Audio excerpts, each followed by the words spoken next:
me get this straight. Put the lime in the coconut. So, Dr. Tammy, why call it the Naked Doctor? Well, it's the naked truth about health, wellness, and lifestyle, but it's also fun not to wear clothes in the studio.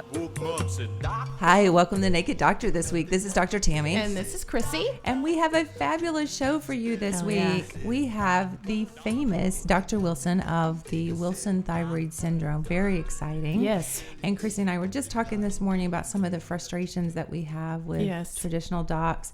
Dr. Wilson is an MD. He has a medical degree from the University of South Florida, and he is the co-founder of WTS Med Supplements and Restorative Formulations. I love supplements, and he is the king of all these thyroid supplements.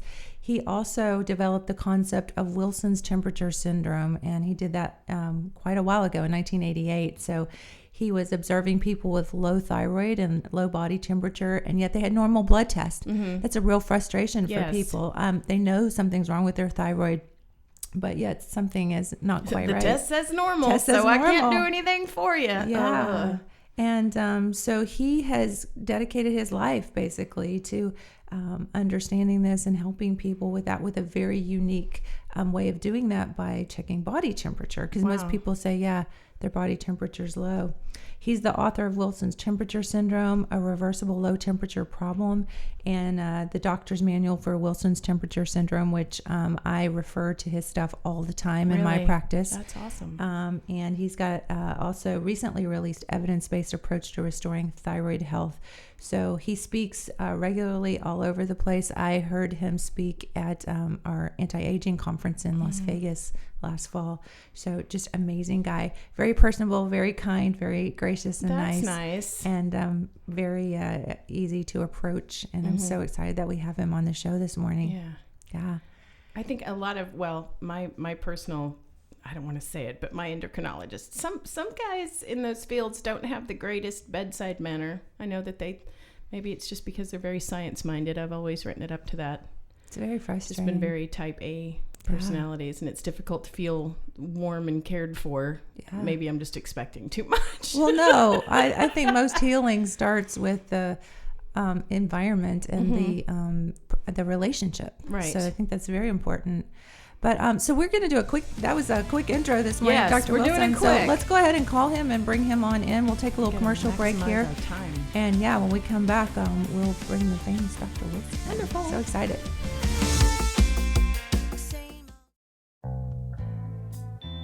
Welcome back to the Naked Doctor Show. This is Dr. Tammy. And this is Cryssie. And we are back with the amazing Dr. Wilson. Welcome, Dr. Wilson. Thank you so much for being here this morning. Thanks so much, Dr. Tammy. My pleasure for being here.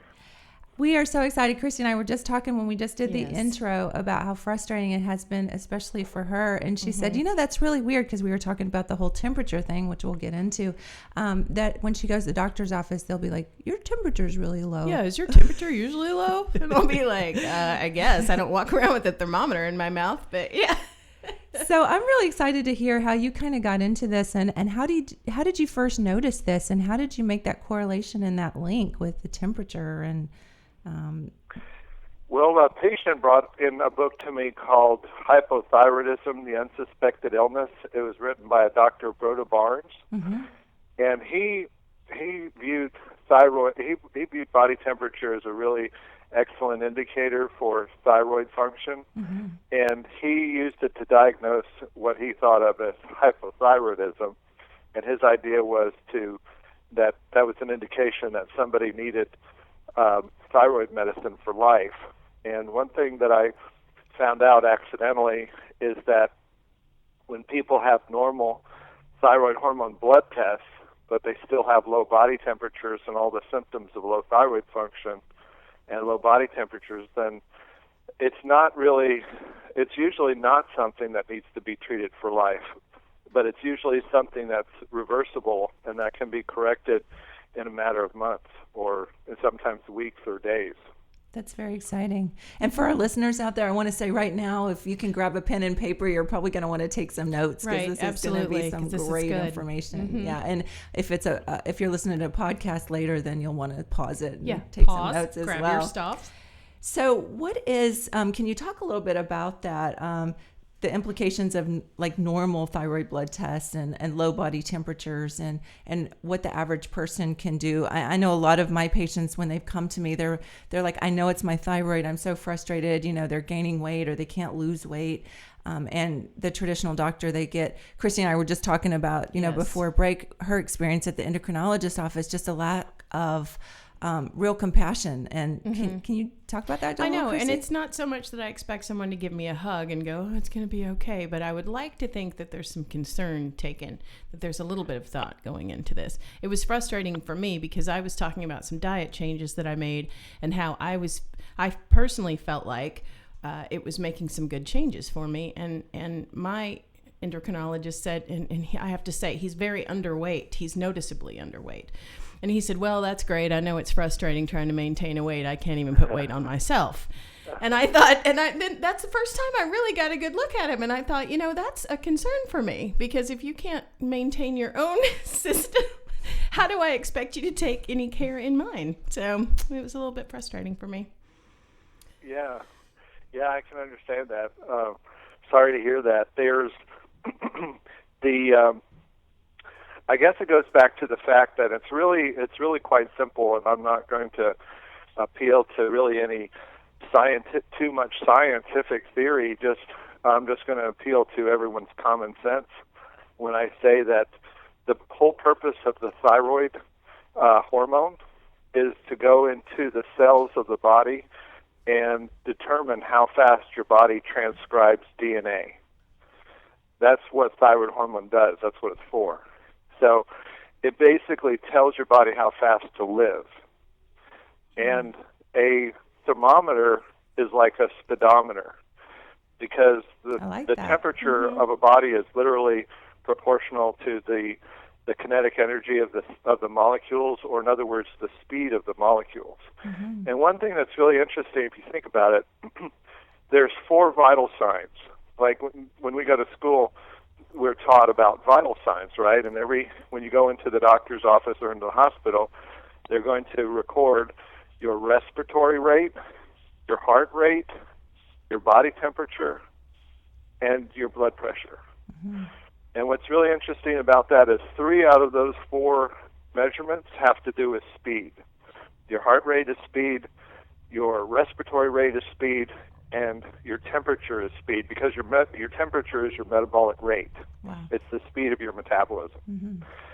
And so the speed of your metabolism is what we're talking about, and that makes a huge difference. That's everything. And that all depends on your body temperature. I mean, that depends on your thyroid function. Now, there's 3 things that kind of fix that, and that one is thyroid hormone supply, and that's something that is measured with blood tests. So you can measure thyroid hormone supply on a blood test, but there's something that's called thyroid hormone conversion, and that's when the raw material T4 is actually converted to the active hormone T3, and the T3 is what goes into your cell and determines thyroid hormone expression, or in other words, body temperature. I heard the analogy one time, it's like a little red bicycle is T4 and T3 is like a red Ferrari. Well, yeah. In fact, some doctors are thinking now that the T4 doesn't really have any activity at all. It might not have any activity whatsoever. That's so. One way I like to look at it is an analogy I use is, when you're going down the street and you're trying to determine how fast you're going, you don't look at the gas gauge. You look at the speedometer. Right. And that's exactly what we have with the thyroid system. When you're trying to determine your metabolic rate, you don't look at the blood tests. You look at the body temperature. Love that. And there is no blood test that's ever going to be very good at telling you how fast your metabolic rate is, because there is no blood test that measures your body temperature. So it's never going to be a good measure of your thyroid hormone expression. So I think what you're looking at is, what you see a lot of times with disregard or a lack of concern. I remember when I first started treating patients with this, and I started seeing they had normal blood tests, and I gave them thyroid hormone to get their temperature to normal, and all their symptoms disappeared. and I don't mean just a little bit, I mean completely, I thought to myself, oh my goodness, maybe nothing they taught me in medical school was true. I know. I do that on a daily basis. I mean, I'm like completely integrative, non-traditional medicine now because it's like I've almost washed my whole medical career. Well, what do you do in that moment where you suddenly think, and I think a lot of us have had these moments, not just in the medical field, where you suddenly go, what if everything that I've been taught is wrong? Like it just sort of, the world but what is a fantastic not flat. realization. Yes. Yes, it's very exciting, but it really opens up the opportunity to really help people on a deeper level. Right. Because, Cryssie, what you experienced with your endocrinologist was just that burned out doctor who was bought by the pharmaceutical company and the insurance company years ago, who's tired and just seeing people and, you know. Well, okay. Now, I also kind of had my hopes up that I would go, I've made changes in my diet and I've seen improvements in my, how I've been feeling. And I think my thyroid might be tied into that. And in my mind, I had this dream that he would go, that's fantastic, Cryssie. Can I read some of that you printed out for me? Because, yes, I had printed out some stuff. And he was like, yeah, that's great. Okay, here's what we're going to do. Here's your prescription for your Thyroid. So, yeah, it's definitely frustrating. So, Dr. Wilson, how common a problem is this? And can you talk a little bit about the testing as well and maybe what people have come up against? How common it is and what's the second part of the question? What the testing entails. And, I know in my practice, the way I look at it is I'll have people come to me with a TSH, which is not even really a thyroid hormone. It's the brain feedback hormone. And, just how common do you think this whole thyroid disruption is, and maybe the best, way that people can get the help they need? Oh, yes. Well, it's super common. There's some people that consider hypothyroidism to be at epidemic proportions right now because there's a lot of people, we'll talk a little later in the program about Hashimoto's and how common that is these days. But a lot of people think that hypothyroidism that shows up on blood tests is very common, and that's only like 3 or 4% of the population, and they think that's an epidemic. But people that have normal blood tests and low body temperatures that is reversible, all these symptoms, it's more like 10 times that many people. Wow. It's like 30 or 40% of the people. If you go down to your local grocery store today, you can see 30 or 40% of those people are suffering symptoms of low body temperature, and their TSH is mostly going to be in the normal range because it's not a supply problem; it's a conversion problem. And the way you determine that is with their body temperature, and the way you do that is you take the temperature by mouth every 3 hours, 3 times a day, starting about 3 hours after a person wakes up. So if they wake up at 7 o'clock in the morning, they could take their temperature at 10 o'clock, 1 o'clock, and 4 o'clock, and then add those temperatures up and divide by 3 to get the average. And if the temperature is less than 98.6, that could explain symptoms, but more commonly, it's more typical that their temperatures may be less than 98. I've seen people less than 97 and less than 96 and less than 95, believe it or not. Yeah, Wow. I've seen that too. Do you have a particular thermometer or a particular brand or anything that you recommend to people, or is under the tongue? We recommend a liquid metal and glass thermometer made. It's a brand name Geratherm, GERATHERM, and it's available in stores like CVS usually, and Walgreens and Walmart and big box stores normally carry it, and I like it because it doesn't involve a battery, and they've been tested at the factory to be accurate, and they're fairly easy to use, and I think they're reliable. Under the tongue? Yes. Okay. And you would leave it under the tongue something like 6 or 7 minutes. And an interesting study that's done this year shows that they took a bunch of people who were overweight and people who were normal weight. That was the only difference between them. And they measured their temperatures, and they found that the people that were normal weight and the people that were overweight, for the most part, their temperatures during the night and in the evening, and during the night and in the morning, their temperatures were about the same. But during the day, at these times that I'm recommending that you take your temperature, they showed that the temperatures of the overweight people were 1 degree Fahrenheit lower on average than the normal weight people.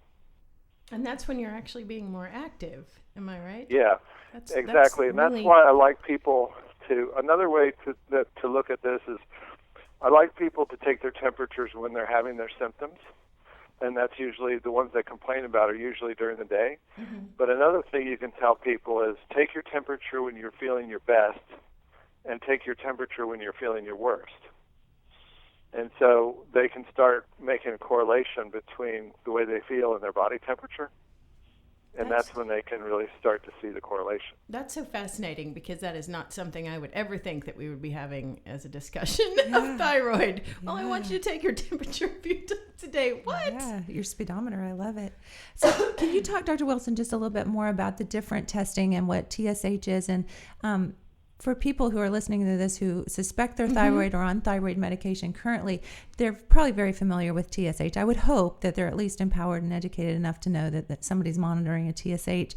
But can you talk a little bit more about some of the other testing, and maybe even like TPO or thyroid antibodies and that kind of thing, just a little bit? I know we're going to talk about some more about autoimmune stuff later, but maybe just a little more specifics about what they can ask their doctor for. Okay. Absolutely. Another analogy I use is that, if I wanted to know whether Dr. Tammy was hungry right now, I could go look in her refrigerator and I could look in her cupboards. But, that's not usually the way we tell whether somebody's hungry or not. Mm-hmm.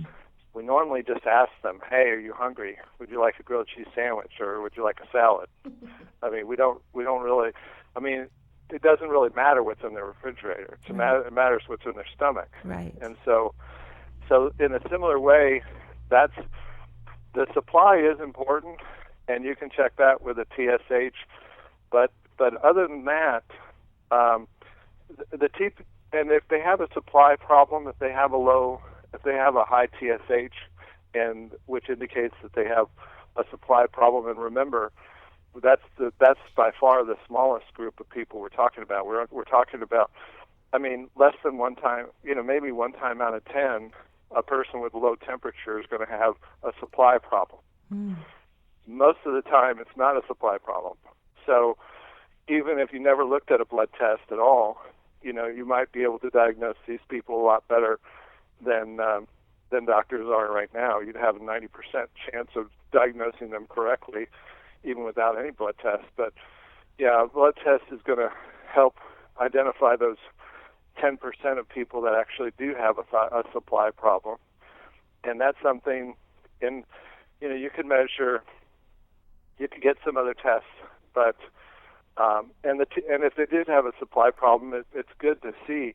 Is it because they have a thyroid disease, autoimmunity going on, known as Hashimoto's thyroiditis, which is the most common autoimmune disease known to man. But to put it in perspective, I would just say that I had a patient who went to a very prestigious medical center, like very prestigious, like the top medical center. I won't mention the name, but and you can't. We're totally liberal on this station. You can say Harvard if you want to. Yeah, we're not afraid. We're not afraid.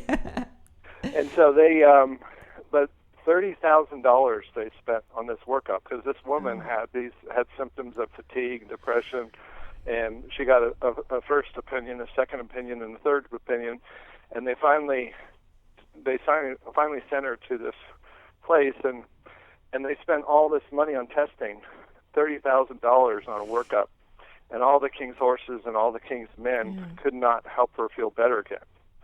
And so when that didn't work out for her, she saw some information about what I do, and she came to my office, and I gave her a $6 thermometer, and I sent her home, and she took her body temperature, and it was low. And then we treated her to get her temperature to normal, and all her symptoms went away. Wow. That's so It's almost crazy. criminal. It's almost It criminal. is. Well, I mean, it makes me kind of sad. It's very sad. Because there are so many people, and I can say because I am one of them who suffered with autoimmune disorders. And at some point when you have a physician look you in the eye and say, we're probably never going to find out what's causing this. However, we can do the best we can to treat your symptoms. And that's when you're in the midst of depression and feeling terrible, and you wake up and clearly nothing has been restored in your sleep, and you start another day almost at zero. Man, and my heart goes out to all the people that have to live through that. To think that it can be solved, or at least pinpointed with something as simple as a thermometer, is just that's a blessing. That's fantastic, but it's also a little bit heartbreaking with so many people that have been suffering with this for so long. So I remember one lady who, she was suffering, as you described, for like 20 years. And when she finally came in and we adjusted things for her, her symptoms went away. She actually was told that she actually did have hypothyroidism. She actually had a supply problem for 20 years. But that is not, everybody considers that permanent. But in her case, that wasn't even permanent. By the time we cycled her through some treatments, her temperature went to normal. We weaned her off the medicines and all medicine, and she was able to be normal off of everything. And she said, I'm really, really happy to be normal, and I'm really, really sad it took 20 years. Yeah, absolutely. Yeah. That is exactly how it is. I had a lady I did a food sensitivity test on, checking for gluten and dairy and all that stuff, and she'd had fibromyalgia for 20 years, and she had a doctor do that food sensitivity test on her probably 6 years prior to when I did it. And when she did it, she just kind of felt that I knew what I was talking about, and so she followed her gluten-free diet and those kinds of things. And 3 months later, she was completely normalized, and she was really frustrated because she was like, I've at least 6 years of that 20 I've suffered. I didn't even have to suffer those, but I didn't know. So I guess my point there would be, to anyone out there listening to this, please just, I hope this resonates with you, and that you empower yourself to do something different, because you don't have to suffer. It's difficult because when you're living that way, it's almost like your lens is clouded, and after a while you think maybe this is just how the world looks. Maybe it's just normal to feel bad, and that's heartbreaking, but that's how people. Man, but there's hope. Yeah. Hey, they're waving the signal. It's time to take a little commercial break. Let's take a little break, Dr. Wilson, and we'll be right back, and we're going to talk a little bit more about some of those autoimmune conditions. All right, awesome. So everybody hang tight, and we'll be right back.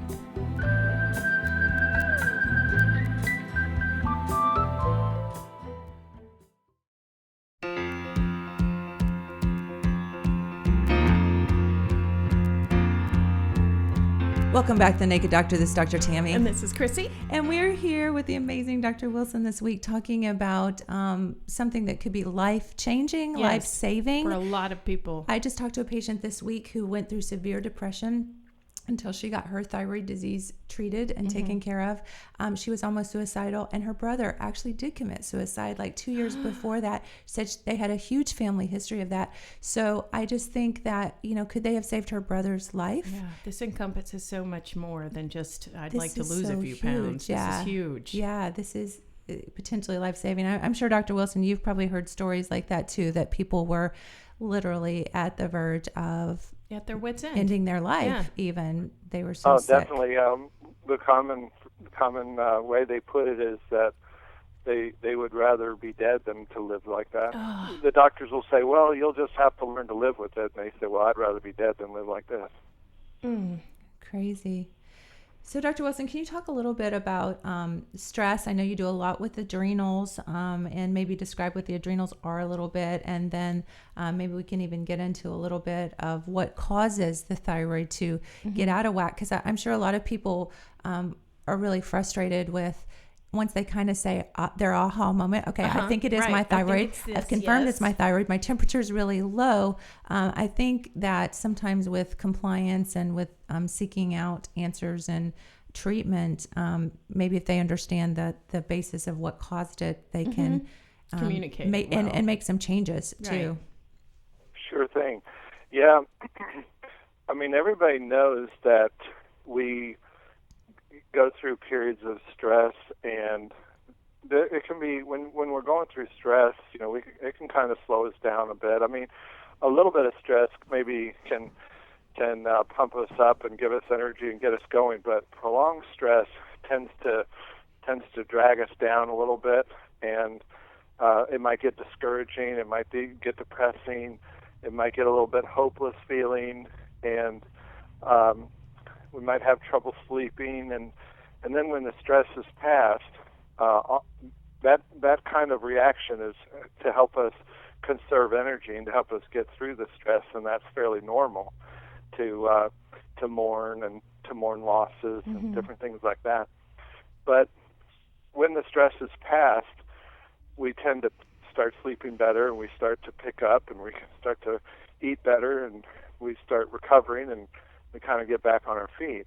But those symptoms of overwhelm that I was describing, that's exactly the symptoms if you're wondering what it feels like to have a low temperature, that's how it feels to have a low temperature, because that's exactly how they describe it. And the weird thing is somebody will say, well, I felt this way ever since I lost my job 5 years ago. And then 2.5 years ago when I got divorced, it got even worse. And now, and now it's still there. Even though I've got a new job and I'm making twice as much money as I was before, and even though I'm remarried and I have a fantastic, happy marriage, I still feel bad. I still have all these symptoms, even though the stress is gone. And that's what they'll describe. And sometimes when you start treating them, it can be a matter of days, it can be a matter of weeks, but as soon as you get their temperature up, a lot of times those quote-unquote psychological feelings, those psychological viewpoints and perspectives tend to just disappear. So it really opens your eyes to help us see that, a lot of what is the body and the mind are really tightly controlled or tightly connected, and sometimes what we think of as purely mental be largely physical. So when you go through a stress, of course, the adrenal glands are for helping you deal with that. In the short run, you've heard of the fight and flight response. We have epinephrine to help increase our heart rate and increase the flow of blood to our muscles and such. And then we have cortisol that helps us deal with longer-term stress. But just like any part of the body, one thing I like to encourage people to do is think about, have you ever been refreshed after a 10-minute nap? And sometimes we're really, really, really tired during the day, but you just take a 10-minute nap and all of a sudden, you feel a lot different. And you think, well, what happened in those 10 minutes? Certainly some neurotransmitters got refreshed and your body got recharged, and maybe some hormone levels changed. But what if you hadn't gotten that rest? What if you never got that nap? And what if you didn't get sleep that night and the next night and the next night? Eventually, your health is going to be terrible. So it is with the adrenal gland and the thyroid gland. If you get under stress and it's unrelenting, and you don't have a good perspective or a good way of viewing your stress or a way of releasing it or something, a way of handling it, and it's just unrelenting, then it can wear you down, just like sleep deprivation, and your adrenal glands can get fatigued, your thyroid conversion can shut down, and the weird thing is that the body has a lot of inertia, so once it goes down, it can stay down, and it can stay in a new pattern of functioning that is maladaptive. And that's what's terrible is when that becomes your normal.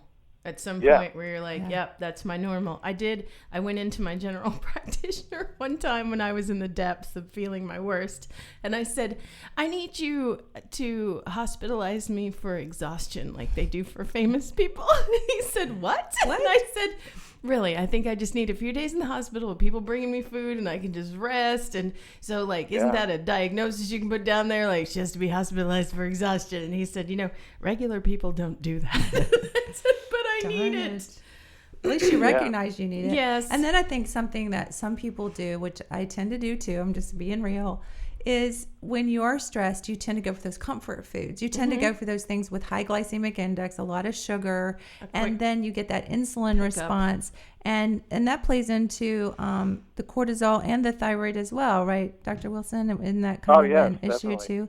And then you get those blood sugar dips from the insulin spikes, and then you just get in that survival mode, and then you stop sleeping well because you've got all sorts of issues, and just adds to it. And then you add you start eating the junk food, so you're getting the toxins in the environment and gluten.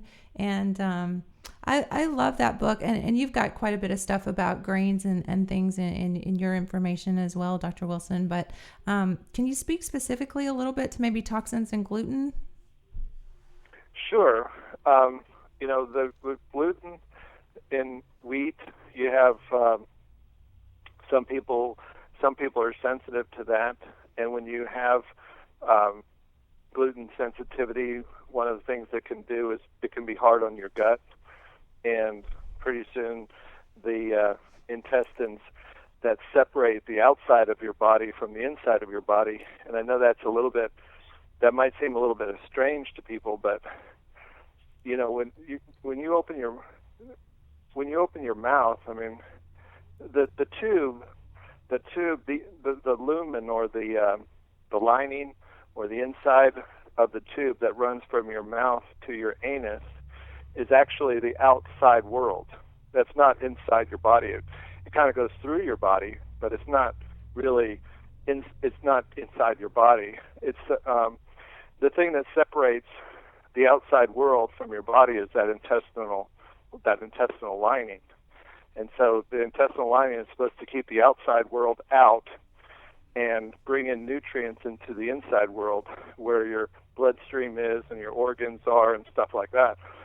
So when that gluten irritates the intestines and starts to break down that separation from the outside world and your inside world, and then you start getting particles of food that don't belong inside your body or inside your bloodstream. So now you have food particles in your bloodstream instead of being in your intestine.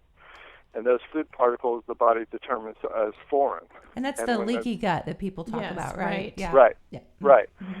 And so when the body recognizes this, when the gut starts to leak that way, and you get these foreign substances are in your bloodstream, your immune system gets activated and starts making antibodies against these particles, and these antibodies also cross-react with different tissues of the body. In other words, a bullet that was aimed at a food particle suddenly gets pointed at a piece of your thyroid gland, and the thyroid peroxidase antibody, and you start getting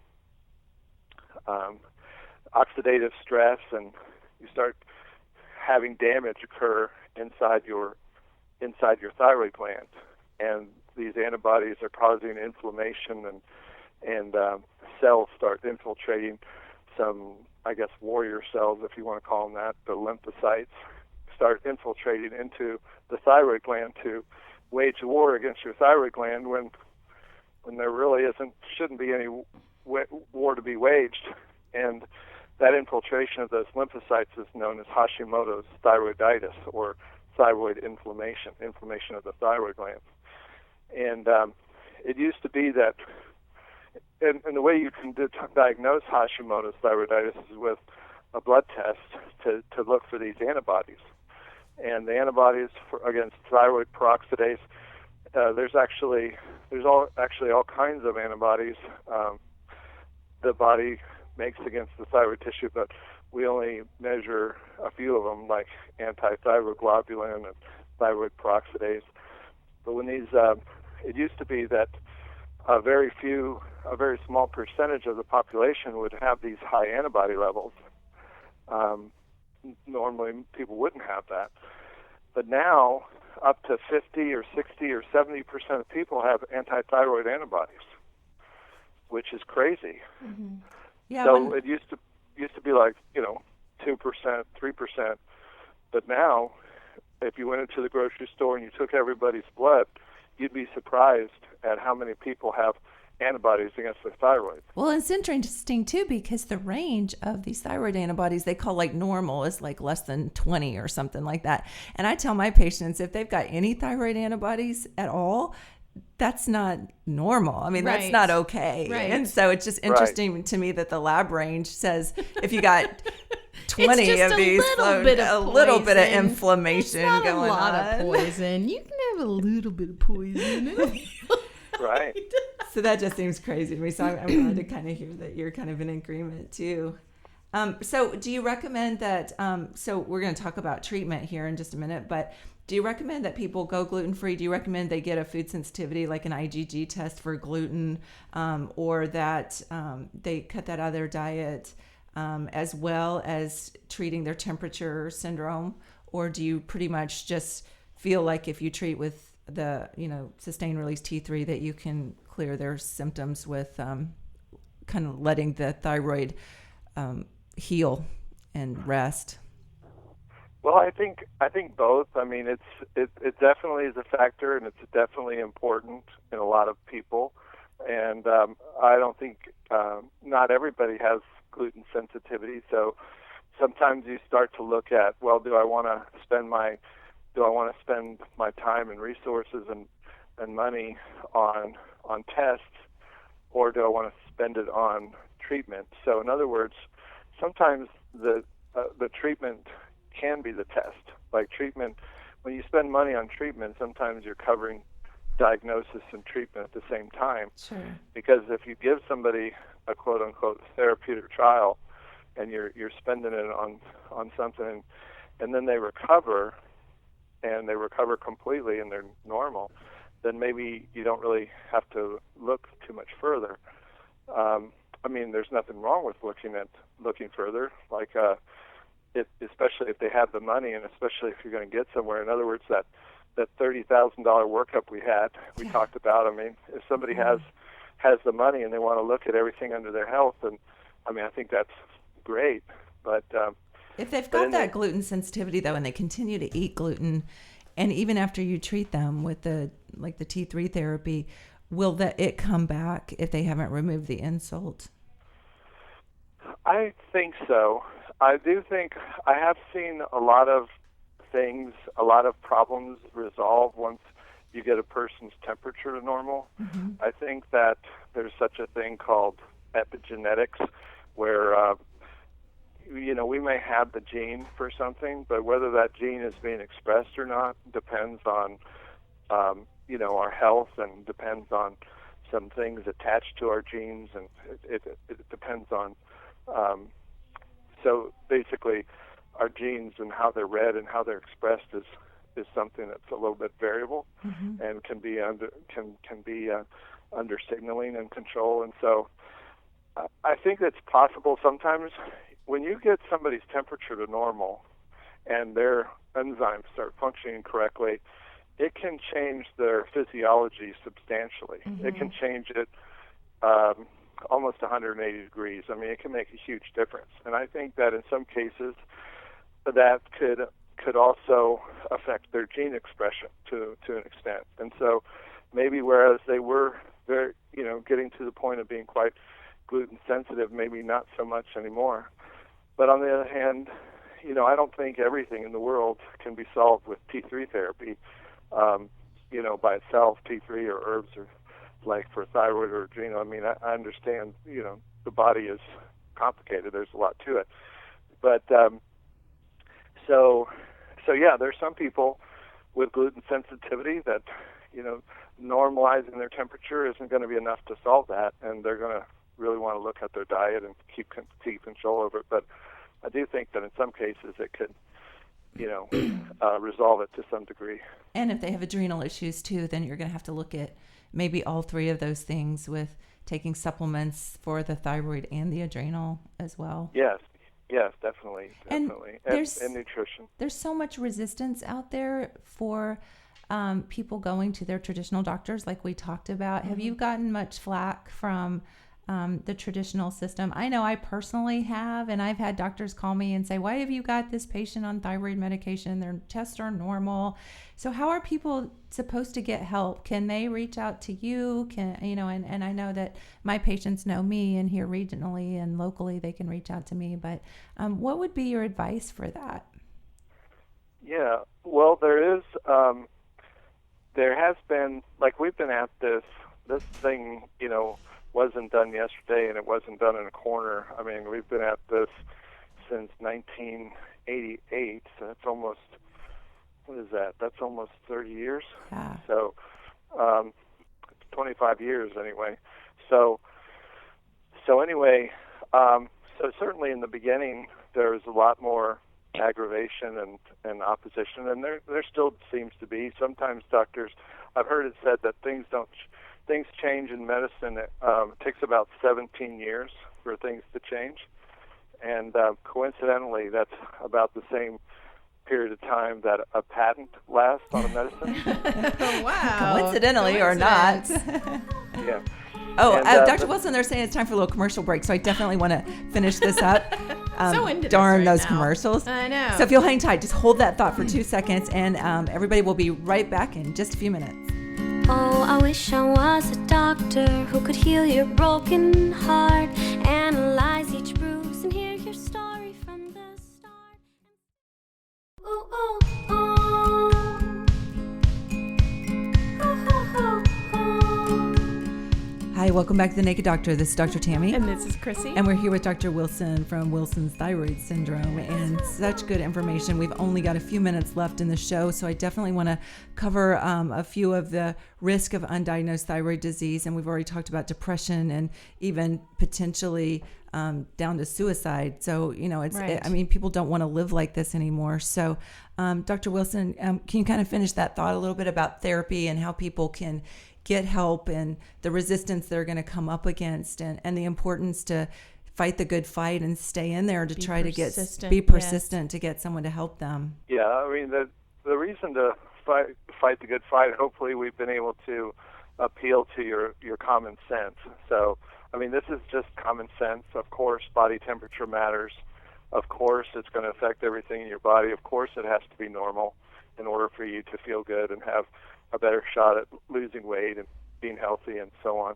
As far as opposition, there can be opposition to common sense sometimes, and so especially 20 years ago.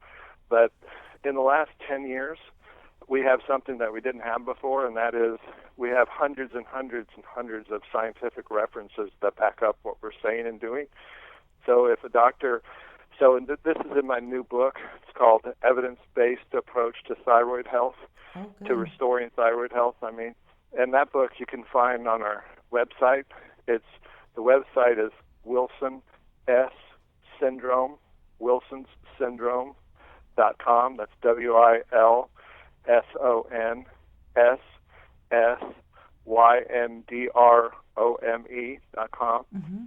And on that site, you can also access, on the doctor tab, you can access a list of medical practitioners that know how to do this. Okay. If you want to use your own doctor, then you can contact us through our website, and I can talk to your doctor myself personally for free and help you recover. That's so amazing that you do that. That's just amazing. It is. Wow. Yeah, An so angel here on earth. I'd be totally happy to help your doctor, help you get better. We just need your doctor to be open-minded and willing to try something a little bit different. So, these books. And you do need a prescription for this T3. So for those people out there who don't know and they're thinking we're just talking about taking some supplements and things, you really will have to work with a practitioner to get better. But it's worth it. Take the trouble. And some of the practitioners on our website, they're going to have access to herbs and supplements natural medicine can be very helpful and very powerful sometimes, and so your doctors can help you with that. But as far as opposition, if anybody asks you, why you're doing this, like if you're a doctor listening to this and you get my book and you have all these 800 references, and somebody asks you, well, why are you giving this person this and why are you doing that when their TSH is normal? You can just respond, well, why aren't you keeping up with the literature that has come out in the last 20 years? Punch him in the ego. Punch him in the ego. Bam. and they'll say, what literature? And then you'll pull out my book that has 800 references. This literature. And you start thumbing through pages and pages of 800 references, and you say, this literature. And if the doctor gets mad and their ego gets flared, people are so sensitive to this, but there are lots of other doctors out there. Remember that you are a customer. You vote with that dollar. You vote with the dollar. You're paying them. You can go somewhere else. Because the next thing that might happen is you might actually get, because doctors can actually fire patients. You might get that letter the next week because they don't have the balls to say, I don't want you to be my patient because you just attacked my ego. Yeah, well, you're not my doctor anymore either. You owe it to yourself. You owe it to your life to get that addressed. And this is all backed by the Association for the Advancement of Restorative Medicine. The association puts on conferences every year on T3 therapy and botanical medicine, and there's probably like 900 or 1,000 doctors that belong to that association. So, like I said, this isn't something that's being done in a corner. There's the Journal of Restorative Medicine that it's in its third issue now. So, there's a medical journal, there's a medical association, there's literature. You got everything you need to get better. That is, you know what? I'm just going to offer some gratitude for that. That is wonderful to know. Thank you so much for doing that. Thank you so much. And just as we're kind of wrapping up, some of the risks that you had kind of mentioned to me as we were preparing for this would be heart attacks, strokes, diabetes, all the way down to the fatigue and depression and weight gain. Everybody's concerned about weight gain, sleep issues. All of those are related. So you owe it to yourself to get treatment. Go to Dr. Wilson's website. We'll have some resources and some links on thenakeddoctorshow.com. Yes. Our Facebook page as well, and we'll have this podcast available to share with your friends and family. Yes.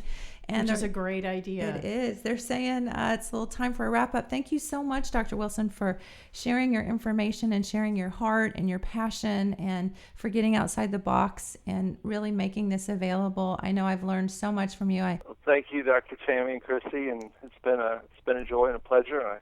And I hope everybody has a great weekend ahead. All right. Yes, everyone have a blessed week. And we'll see you back here next week on The Naked Doctor Show. Bye-bye.